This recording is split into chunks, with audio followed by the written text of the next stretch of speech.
Hello peeps, welcome back to Big Deck Player with me, Matt Sparks. It's been a little while.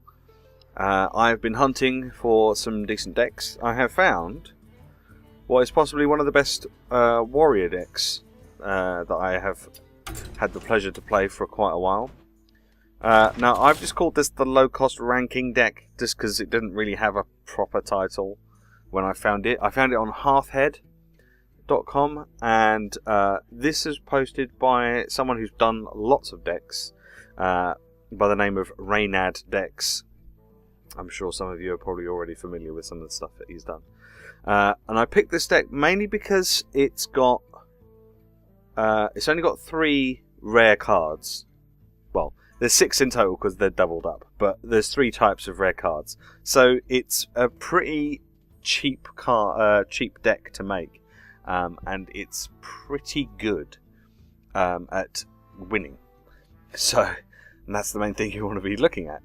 So, let's just take a look at the rare cards to begin with. We've got 2 Argent Commanders, which, to be honest, are pretty much staple for any good deck nowadays. And I think if you're going to be crafting any, Argent Commanders are probably getting 2 Argent Commanders.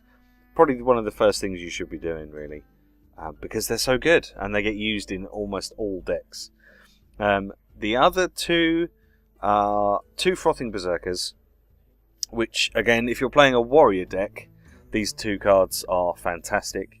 And also there are 2 Mortal Strikes, which are pretty cool, but not used that often. I don't see it used that often in warrior decks.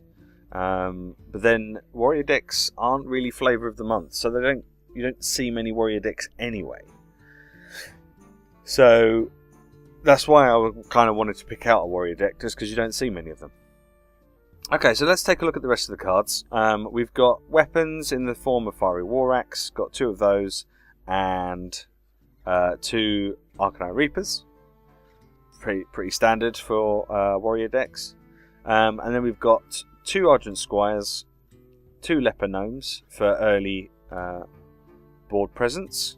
We've got 2 Heroic Strikes to enable you to either hit something really hard or hit something for 4 on that turn, depending on whether you combo it with a weapon or not. We've got 2 Blood Cell Raiders, again, pretty necessary in most warrior decks just because of their battle cry. Comboing a Blood Cell Raider when you've got a Fiery War Axe or a Arcanite Reaper equipped is pretty cool. So we've got 2 Fairy Dragons, again, pretty standard stuff for most decks. These are really great just because they can't be targeted by by spells or hero powers. So against mages, they're pretty useful, especially against mages. 2 Harvest Golems, because Harvest Golems are awesome. And take a bit longer to take out. 2 Arathi Weaponsmiths, so you can get a 2/2 weapon. That's pretty cool, but I don't generally find that I need to equip the 2/2 weapon, because most games I've played so far, I've either had a Fiery War Axe or an Arcanite Reaper ready to go. So I haven't had to use that too much yet, but it's always nice to have it in your hand just in case. 2 Dark Iron Dwarves for extra bit of punch, comboed with, say, something like the Corcoran Elite with charge, or putting it onto something like a Blood Cell Raider when you've got an Arcanite Reaper equipped, or even a Frothing Berserker if it's been buffed a bit. It's a great card, as I say, 2 Corcoran Elites for that 4/3 charge, and we have 2 Nightblades. Now, Nightblade is a bit of a weird choice, and you don't really see it in decks very often. But I think in this deck it kind of works, and a 4/4 is pretty standard. That's pretty good anyway. And the 3 extra damage to the hero.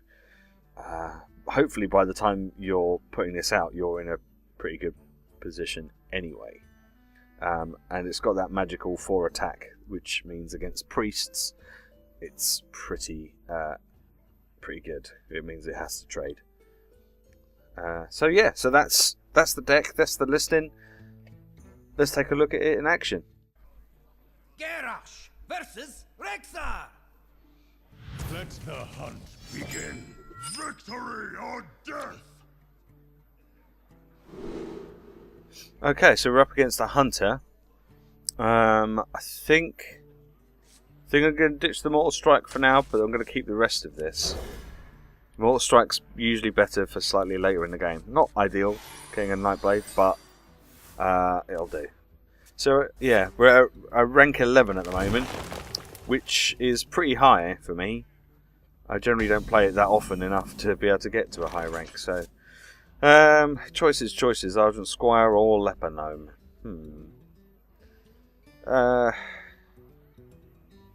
Let's put the Leper Gnome out. And so we could have put the Argent Squire out as well, I guess, or we could have equipped the Fiery War Axe. That was a possibility, I suppose. Okay. I'll equip the Fiery War Axe. I'm not going to actually hit him with it this turn, though. I'm just going to equip it, and then I'll get the Bloodsail Raider out next turn. Going to keep the Fiery War Axe in case he starts trying to put out any taunts, like the... Nope, he's not. He's going to trade. I thought he might have put the Iron Fur Grizzly out as a taunt, but he didn't, so that's fine. Okay, so we'll put the Bloodsail Raider out. Let's put the Argent Squire out as well. And now the Bloodsail Raider's out, we'll hit him once with that, and then we'll keep it ready in case we need. I guess I can always use the Arathi Weaponsmith next turn.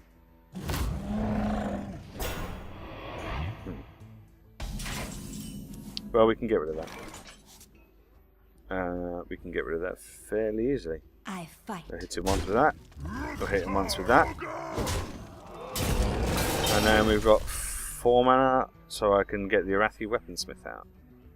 I think that's a fairly good idea. Let's put him out. Her out, I should say. And then we'll hit him for 5. And we're all good. Okay, this is going pretty well so far. Next turn we can get the Nightblade out, or we can coin an Argent Commander, which might be a nice idea. Oh, a secret. Well, let's think. It could be pretty much anything.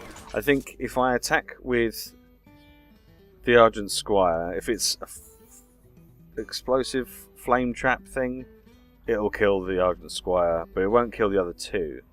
If it's a freezing trap, it'll send the Argent Squire back to my hand and it'll cost 2 more, which won't be too bad.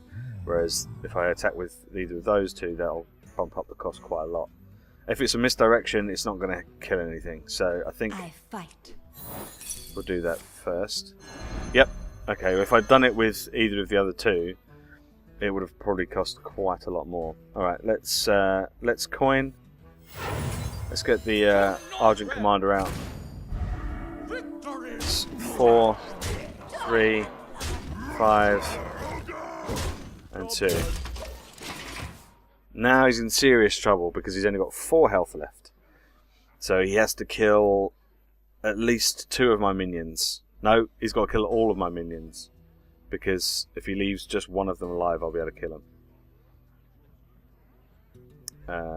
Although I've got an Arcanite Reaper sitting in my hand, so I can kill him next turn anyway. Even if he does kill all my minions, but I don't think he's going to. This deck is so strong.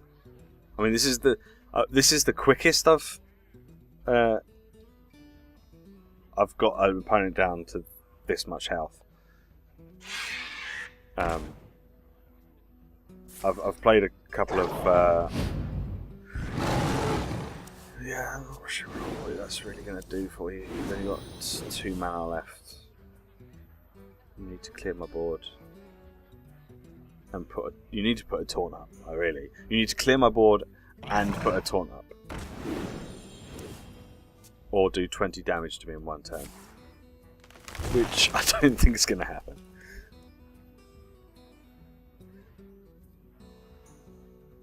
Come on. And this is at rank 11 as well. This is not like rank. This is not rank 20. This is rank 11. Okay. Come on. Just realise that you can't win. There we go. It took him a little while, but he got there in the end. Well, that was the warrior deck. I guess that just kind of proves to you that it's a pretty strong deck. Admittedly, I didn't really get that much of a chance to see all the cards in action. But as I say, most of the games that I've played with this so far, I don't think I've made it to turn 10 before I've beaten my opponent with this deck. It's unbelievably good for the fact that it's got no epics, no legendaries, and only a handful of rare cards. So I strongly suggest that you check this deck out and give it a go and see how you get on. Thanks very much for watching, peeps. I'll see you next time. Take care. Bye bye.